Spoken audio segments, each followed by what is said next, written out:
ہمارے علماء، اللہ اکبر اللہ اکبر، اللہ ہمارے ہر عالم کو بھرپور انداز سے اپنا کردار ادا کرنے کی توفیق دے۔ اللہ اے میرے قابل احترام علماء، سب سے پہلے تو آپ یہ سمجھیں کہ آپ جہاں ہیں، آپ اگر کسی مدرسے میں پڑھا رہے ہیں، آپ اس پڑھانے کے کام کو بہت اہم سمجھیں۔ آپ اپنے شاگردوں کے دلوں میں ایمان کی حفاظت کا درد اتار دیجئے، ان کے دلوں کے اندر ان کو قربانی کے ساتھ دین کی خدمت کے لیے زندگیاں اپنی کھپا دینے پر آمادہ کیجئے۔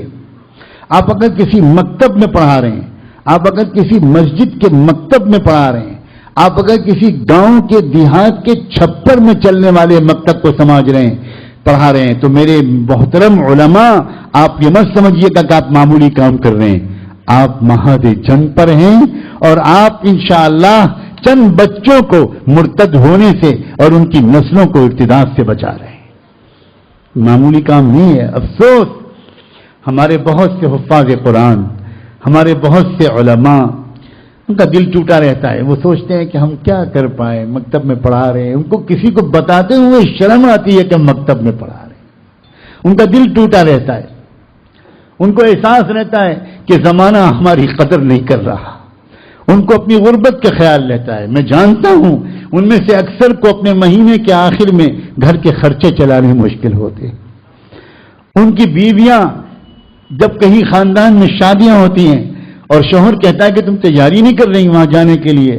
بیوی کہتی ہے نہیں میں تو کوئی بہانہ کر دوں گی، میں تو نہیں جاؤں گی۔ تو کیوں نہیں جاؤ گی، اتنا قریبی رشتہ ہے؟ تو وہ کہتی ہے نہیں چھوڑیے ہٹائیے، نہیں کیا بات ہے، اب میں آپ کو کیا بتاؤں، وہ تو ذرا مالدار لوگ ہیں، ان کے ہاں تو بڑے اچھے اچھے تحفے لے کے لوگ آئیں گے، اب میں کہاں سے اچھی ساڑی اور چوڑیاں اور بندے لے کر جا سکوں گی، میں کوئی بہانہ بنا دوں گی، آپ فکر نہ کیجیے۔ شوہر کی آنکھ میں آنسو آتے ہیں اور وہ چپ چاپ کہیں سے قرض لے کر آتا ہے اور بیوی سے کہتا ہے کہ نہیں تم جاؤ، میں انشاءاللہ قرض ادا کر دوں گا۔ کسی کو کیا معلوم کہ ہمارے لاکھوں اساتذہ اس غربت کی زندگی گزار رہے ہیں، لوگوں کو نہیں خبر۔ اے لوگوں، ان علماء کو حقیر مت سمجھو، اے لوگوں ان مکاتب المدارس کے اساتذہ کو حقیر مت سمجھو، یہ نہ ہوتے تو اس ملک میں کلمہ پڑھنے والے نہ ملتے۔ اور اے اساتذہ، حقیر مت سمجھنا، تم اللہ کے رسول کے سپاہی ہو، تم اللہ سے کہو کہ اللہ زمانہ ہماری عزت نہیں کرتا، نہ کرے، آپ تو کم سے کم اپنی نظروں سے مت گرائیے۔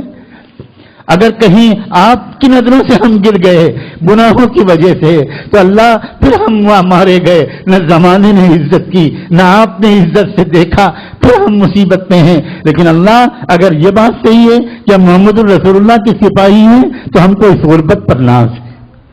ہم راضی ہیں اس غربت پر، اللہ ہمیں کوئی شکوہ نہیں ہے۔ ہمارے اکابر نے ہمارے مدرسوں میں جب مدرسے قائم ہوئے، جب شروع میں دارالعلوم دیوبند قائم ہوا تو لوگوں نے اس وقت مشورہ دیا تھا، اس وقت بھی لوگوں نے مشورہ دیا تھا کہ آپ اس میں یہ بھی پڑھوائیے اور یہ بھی پڑھوائیے اور یہ بھی پڑھوائیے۔ کیا عظیم بزرگ تھے، کیا فراست تھی ان کے پاس۔ دارالعلوم دیوبند کے ایک اعلیٰ ذمہ دار حیدرآباد کے سفر پر گئے۔ اس وقت حیدرآباد میں سلطنت آصفیہ کا دور تھا، نظام حیدرآباد کے بادشاہ ہوا کرتے تھے، راجہ مہاراجہ جو کہیں آپ، وہ ہوا کرتے تھے، مضبوط حکومت تھی۔ انہوں نے بہت احترام کیا دارالعلوم دیوبند کے محتمم صاحب کا، بہت ہی احترام، بڑا ضیافت کی، بڑی قدر کی، اور ان سے نظام حیدرآباد نے، سلطنت آصفیہ کے حکمراں نے خود براہ راست کہا کہ آپ کے مدرسے کے جو فاضل لوگ ہمارے حیدرآباد کے صدر دفتر میں کام کرتے ہیں، سیکریٹریٹ میں کام کرتے ہیں، ان کی جو کام پرفارمنس ہے، کام کرنے کا جو ان کا رپورٹ ہے وہ بہت اچھی ہے۔ جتنی اچھی فائلیں وہ لوگ مینٹین کرتے ہیں اور دفتر کا کام جتنی خوبصورتی سے چلاتے ہیں اتنا اور کوئی اسٹاف نہیں چلاتا۔ بس ایک کمزوری ان کی ہے جس کی وجہ سے ہم ان کو ایک گریڈ میں نہیں لا پاتے اور زیادہ تنخواہیں نہیں دے پاتے، وہ یہ ہے کہ وہ انگریزی نہیں جانتے۔ تو آپ اگر اپنے طلبہ کو بھیجیں یا وہیں پر آپ انگریزی پڑھوائیں تو انگریزی کی تدریس پر، تعلیم پر جو پیسہ خرچ ہوگا وہ ہم دینے کو تیار ہیں۔ سلطنت آصفیہ کی طرف سے وہ پورا وظیفہ جائے گا، آپ کے بچے انگریزی بھی پڑھ لیں گے تو ان کو اور اعلیٰ عہدے ہم دے سکیں گے۔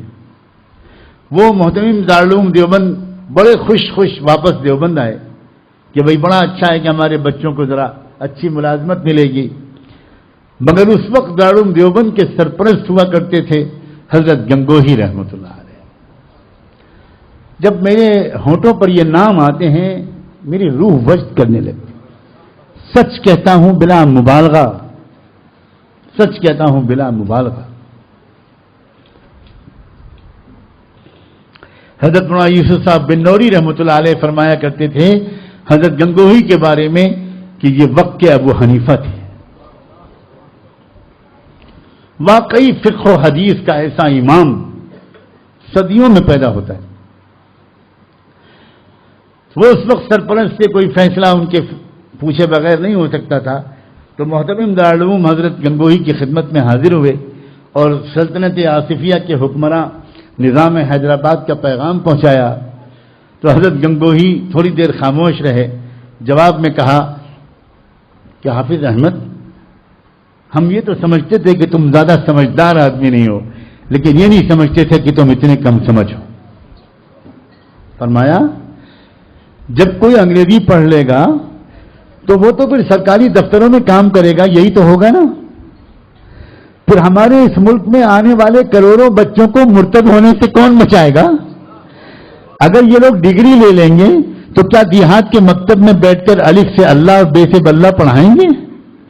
پھر یہ قرآن اور یہ سن القرآن اور نورانی قاعدہ پڑھائیں گے؟ اللہ پچھلے 100-200 سال میں آپ کے جس بندے نے کہیں پر بھی قرآن پڑھایا ہو، اللہ اس کو مغفرت کا فرما کر جنت کا اعلیٰ مقام عطا فرما۔ یہی لوگ ہیں۔ بالکل بلا شبہ ہم بالکل اس کے مخالف نہیں ہیں کہ ان جدید علوم کو پڑھا جائے، لیکن مسئلہ کیا ہے کہ ان سارے علوم کو پڑھنے کے بعد لوگ مدرسوں میں بیٹھ کر کم تنخواہوں میں دین کی خدمت کرنے کے لیے تیار نہیں ہوتے۔ پھر اسی لیے حضرت گنگوہی نے فرمایا کہ دیکھو ہم جان بوجھ کر ان چیزوں کو مدرسے کے نصاب میں شامل نہیں کرتے، ہم صرف یہی چیزیں پڑھاتے ہیں تاکہ ہمارا کوئی فارغ اگر اخلاص کے ساتھ قربانی کے جذبے سے دینی علم کی خدمت کرنے کی ہمت نہ بھی کر سکے تو وہ کچھ اور کرنے کے لائق ہی نہ بنے، تاکہ وہ اپنی دال روٹی ہی کے لیے مدرسے میں پڑھائے، اس کی نیت کا حساب وہ دے گا، کم سے کم گاؤں کے 100 بچے قرآن تو پڑھ لیں گے۔ اور اسی لیے علامہ اقبال کے سامنے وہ علامہ اقبال جنہوں نے یورپ کی یونیورسٹیوں میں جا کر فلسفے میں ڈی لٹ کی ڈگری اس زمانے میں لی تھی جس زمانے میں ڈی لٹ کی ڈگری کا نام بھی شاید انڈیا میں کسی نے نہیں سنا ہوگا، اتنے بڑے فاضل جرمنی کے یونیورسٹی کے ڈاکٹر پی ایچ ڈی اور ڈی لٹ کی ڈگری پائے ہوئے علامہ اقبال جب ان کے سامنے کسی نے مدرسوں اور مکتبوں پر کمنٹس کرنے شروع کیے تو انہوں نے ان کے منہ پر ہاتھ رکھ دیا اور یہ کہا جب تک میں نے اسپین کا دورہ نہیں کیا تھا تب تک میں بھی مدرسوں اور مکتبوں کو معمولی سمجھتا تھا، لیکن اسپین جا کر میری آنکھیں کھل گئیں۔ اگر ہمارے ملک میں یہ مکتب اور مدرسے نہ ہوئے تو اسلام کا نام و نشان یہاں سے مٹ جائے گا، اور تاج محل اور جامع مسجد کے سوا یہاں کبھی اسلام تھا اس کی کوئی اور نشانی بھی تم اس ملک میں نہیں پاؤ گے۔ تو علماء کمر کس لو اور محنت سے پڑھاؤ، اگر 50 کو پڑھاتے تھے تو 100 کو پڑھاؤ، اور یہ نیت کر کے پڑھاؤ۔ روزانہ جب جاؤ مدرسے میں پڑھانے کے لیے تو اللہ کرے کہ روزانہ یہ نیت مستحضر ہو کہ اللہ میں آپ کا معمولی سے بندہ ہوں، اس چھوٹے سے مکتب میں پڑھا رہا ہوں، میری اس مکتب میں پڑھانے کو اللہ جیسا کہ میرے بڑے کہتے ہیں اس طرح قبول فرما کہ اس ملک میں اسلام کی حفاظت کرنے والے سپاہیوں میں کہیں میرا بھی نام آ جائے۔ بہت بڑا کام ہے جو علماء کر رہے ہیں۔ اور آگے بڑھیے، آپ مساجد کے ائمہ ہیں، آپ خطبہ ہیں، تو آپ مساجد میں جو تقریریں کیجئے، جو بیان کیجئے، وہ امت کو جوڑنے والی کیجئے، امت کو لڑانے، امت کو توڑنے والا کوئی جملہ نہیں بولنا چاہیے۔ مختلف حلقے، مختلف مسلک، مختلف جماعتیں، مختلف محنتیں، ان سب کے درمیان فاصلے کم کیجئے۔ ایسی باتیں امت کے سامنے رکھیے جس سے ہر سننے والے کے دل میں دوسروں کی محبت بڑھے، دوسروں کا احترام بڑھے۔ علماء کی بہت بھاری ذمہ داری ہے، بہت بھاری ذمہ داری ہے، امت کی مختلف صلاحیتوں کو جوڑنا، نظر رکھنا کون آدمی کیا کام کر سکتا ہے، جو مضمون لکھ سکتا ہے، انگلش میں آرٹیکل لکھ سکتا ہے، انگریزی اخبارات میں بھیج سکتا ہے، لیٹرز ٹو دا ایڈیٹرز کے جواب دے سکتا ہے، اس کا فرض ہے کہ وہ یہ کام کرے، وہ یہ محاذ سنبھالے۔ مسلسل خاص طور پر انگریزی کے اخبارات میں اور دوسرے اور اخبارات میں ایسی چیزیں آتی ہیں جس سے لوگ اس پیارے دین کے بارے میں بدگمان ہوتے ہیں۔ تو جس کا جو محاذ ہو، جو کر سکے کرے۔ اب غافل رہنے کا وقت نہیں ہے اللہ کے بندو، غافل رہنے کا وقت نہیں ہے، سنگین حالات ہیں۔ میں نے پھر کہا کہ میں تفصیل سے ان حالات اور خطرات کا ذکر کرنا مناسب نہیں سمجھتا۔ اللہ تبارک و تعالی ہمیں بس ایک ایسی ہمت اور طاقت دے دے، قربانی کا جذبہ دے دے۔ آپ تاجر ہیں، ہمارے علماء، اللہ اکبر اللہ اکبر، اللہ ہمارے ہر عالم کو بھرپور انداز سے اپنا کردار ادا کرنے کی توفیق دے۔ اللہ اے میرے قابل احترام علماء، سب سے پہلے تو آپ یہ سمجھیں کہ آپ جہاں ہیں، آپ اگر کسی مدرسے میں